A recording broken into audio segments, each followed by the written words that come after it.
গতকাল থেকে আজ পর্যন্ত যে ঘটনা প্রবাহ আমরা দেখলাম এবং তার প্রেক্ষিতে আপনারা যে দাবি করেছেন সেই দাবির বিষয়ে একটু শুনতে চাই। জি ধন্যবাদ। আমি এই টকশোতে আসার আগেই নুরুল হক নূরকে আমি দেখে আসলাম ঢাকা মেডিকেলে। তিনি আইসিইউতে আছেন এবং তার অবস্থা আগে যেমন ছিল তার থেকে কিছুটা উন্নতির দিকে, তবে এখনো পর্যন্ত আসলে সংখ্যা মুক্ত নন তিনি। এবং মেডিকেল বোর্ড গঠিত হয়েছে, তারা ট্রিটমেন্ট দিচ্ছে। সরকারের পক্ষ থেকে আজকে বলা হয়েছে প্রয়োজনে তারা বিদেশে চিকিৎসার ব্যবস্থা করবেন এবং এই আহ্বান আমরা রেখেছিলাম।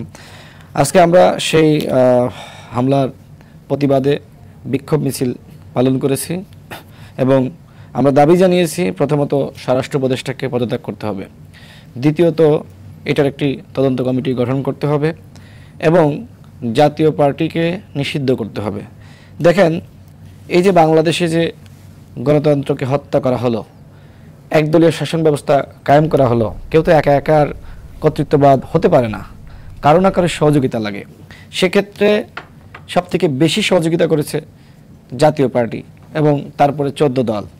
জাতীয় পার্টিকে ভারত এই দেশের বিরোধী দল বানিয়েছে। জাতীয় পার্টি বাংলাদেশের কোনো রাজনৈতিক দল না। জাতীয় পার্টি বাংলাদেশে ভারতের একটি রাজনৈতিক দলের শাখা। দেখবেন যে 14 সালের নির্বাচনে ওই সময় আমরা শুনেছিলাম যে এরশাদ নাকি যেতে চায় না। সেই সময় সুজাতা সিং বাংলাদেশে এসে তাকে নির্বাচনে যাওয়ার জন্য বাধ্য করে এবং অন্যান্যরা নির্বাচনে যায়। 18 সালের নির্বাচন দেখেন, এরপরে আপনার 24 সালের নির্বাচনে, এর আগে নির্বাচনের আগে জিএম কাদের ভারতে গিয়েছিল। ভারত থেকে ফিরে এসে বলল যে ফলপ্রসূ আলোচনা হয়েছে, কিন্তু আমি এটি আসলে তাদের অনুমতি ছাড়া প্রকাশ করতে পারবো না। তার মানে কি না, আপনারা যে নিষিদ্ধ একটু বোঝার জন্য, এটাও কি আওয়ামী লীগের মতো কার্যক্রম নিষিদ্ধ, মানে আসলে কি নিষিদ্ধের কোন প্রক্রিয়াটা আপনারা চাইছেন? জি, আমি আসবো এখানে। তো এটা আসলে ভারতের একটি সেবা দাস জিএম কাদের এবং ভারতের একটি দল, ঠিক আওয়ামী লীগ যেমনিভাবে ভারতের দল। আওয়ামী লীগ বাংলাদেশের কোনো দল হিসেবে ছিল বলে আমার কাছে মনে হয় না। এই দুইটি দলই আসলে ভারতের মানে রাজনৈতিক শাখা, বাংলাদেশ শাখা।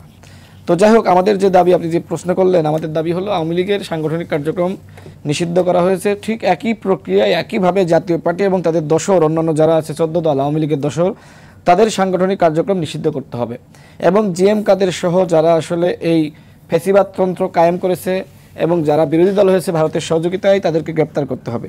দেখেন, জিএম কাদের নামে মামলা হয়েছে, কিন্তু জিএম কাদের সেই মামলায় অ্যারেস্ট হচ্ছে না। গতকাল আমাদের কার্যালয়ের সামনে আমরা যখন প্রেস ব্রিফিং শুরু করি, তখন সেনাবাহিনী এসে, পুলিশ এসে, মূলত সেনাবাহিনী এসে আমাদের উপর হামলা করে এবং আমি আসলে খুব অবাক হয়ে গেলাম। আমার নিজের পরিবারেও সেনাবাহিনীর সদস্য আছে, আমার ওয়াইফের বড় ভাই সেও সেনাবাহিনীতে আছে। আমি জানি না আসলে এই কারণে তার আবার চাকরি চলে যায় কিনা, চাকরি করলে অবশ্যই সেটা আমি মানুষকে জানাবো। তো সে সেনাবাহিনীতে আছে, আমি চিনি সেনাবাহিনীর সদস্যদের, আমার আরও অনেক আত্মীয় আছে। দেখেন, যখন সেনাবাহিনীকে নিয়ে একেবারে ষড়যন্ত্র হচ্ছিল, তখন নুরুল হক নূর এবং আমি সব থেকে বেশি বক্তব্য দিয়েছি, সেনাবাহিনীর পাশে দাঁড়িয়েছি। সেই সেনাবাহিনীর সদস্যরা নুরুল হক নূরকে চেনার পরেও, আমাকে চেনার পরেও আমাদের নেতাকর্মীদের উপরে, নুরুল হক নূরের উপর একের পর এক আক্রমণ করছে। যেটি প্রকাশ করা হচ্ছে, প্রচার করা হচ্ছে যে পুলিশের একজন সদস্য নুরুল হক নূরের উপর হামলা করেছে, এটা ভুয়া। এটা আপনি দেখলাম, আপনি এটা নিশ্চিত করেছেন যে বিষয়টি না, পুলিশের ওই সদস্য একজনকে পেটাচ্ছে, সে আমাদের ছাত্র অধিকার পরিষদের একজন নেতা, তার নাম সম্রাট। কিন্তু নুরুল হক নূরকে মূলত সেনাবাহিনী পিটিয়েছে এবং সেনাবাহিনীর ঊর্ধ্বতন কর্মকর্তাদের নির্দেশনায় এই কাজটি করেছে। হ্যাঁ, আমি বুঝলাম যে নুরুল হক নূরের গায়ে একটি আঘাত লেগেছে, মানে এটা ভুল ক্রমে, কিন্তু নুরুল হক নূরকে শুধু একটি নয়, একের পর এক আঘাত করা হচ্ছে। এমনকি লাঠি দিয়ে দেখবেন খোঁচা দেওয়া হচ্ছে, মনে হচ্ছে ইয়ার কি করতেছে, ফাজলামি করতেছে। নুরুল হক নূর বাংলাদেশে কোনো ব্যক্তি না, কোনো মানুষ না, কোনো নেতা না। মানে যারা এই ধরনের ঘটনা ঘটিয়েছে, আমার কাছে মনে হয় যে একটি মাস্টার প্ল্যান ছিল, যে জুলাই যোদ্ধা, জুলাই বিপ্লবী যারা ছিল তাদেরকে ভয় দেখানোর জন্য নুরুল হক নূরকে সেই মাস্টার প্ল্যান একটা লিটমাস টেস্টের মতো নুরুল হক হতে পারে, বাট নুরুল হক নূরকে আসলে কালকে মাস্টার প্ল্যানের অংশ হিসেবেই মূলত তার উপর হামলা করা হয়েছে। আমি শেষ করি। তো দেখেন, গতকাল আমরা কিন্তু বারবার স্পষ্ট করেছি যে আমাদের কার্যালয়ের সামনে এসে আমরা যখন প্রেস ব্রিফিং শুরু করব, তখন কিন্তু সেনাবাহিনী এই হামলাটা করেছে। এমনকি এরপরে আমাদের কার্যালয়ের ভিতরে ঢুকে তছনছ করে ফেলিয়েছে, যাকে যেখানে পেয়েছে তাকে পিটিয়েছে। আপনি নিশ্চয়ই ভিডিও দেখেছেন যে বাথরুমের দরজা পর্যন্ত ভেঙে তাদেরকে বের করে সেনাবাহিনী পিটিয়েছে। আচ্ছা, এই সেনাবাহিনী কি আসলে আমাদের সেনাবাহিনী হতে পারে? এই সেনাবাহিনী, যে সেনাবাহিনীর পক্ষে আমি সবসময় বক্তব্য দিয়েছি যে গণঅভ্যুত্থানে সেনাবাহিনীর ভূমিকা আছে, সেই সেনাবাহিনী নুরুল হক নূর, রাশেদ খান সহ আমাদের নেতাকর্মীদেরকে এইভাবে পেটাবে, আমাদের চেনার পরেও আমাদেরকে এইভাবে নগ্নভাবে আমাদেরকে রক্তাক্ত করবে, এটা সেনাবাহিনীর ভূমিকা হতে পারে না। আমরা মনে করি এর অবশ্যই তদন্ত হতে হবে। সেনাপ্রধানকে আমি কিন্তু আজকেও বলেছি, যদি আপনি ঘটনার দায় না নিতে চান তাহলে তাদের বিরুদ্ধে আপনাকে ব্যবস্থা নিতে হবে। কিন্তু উল্টো আমরা দেখলাম যে আইএসপিআর এর পক্ষ থেকে বিবৃতি দেওয়া হয়েছে, এটা নাকি মব।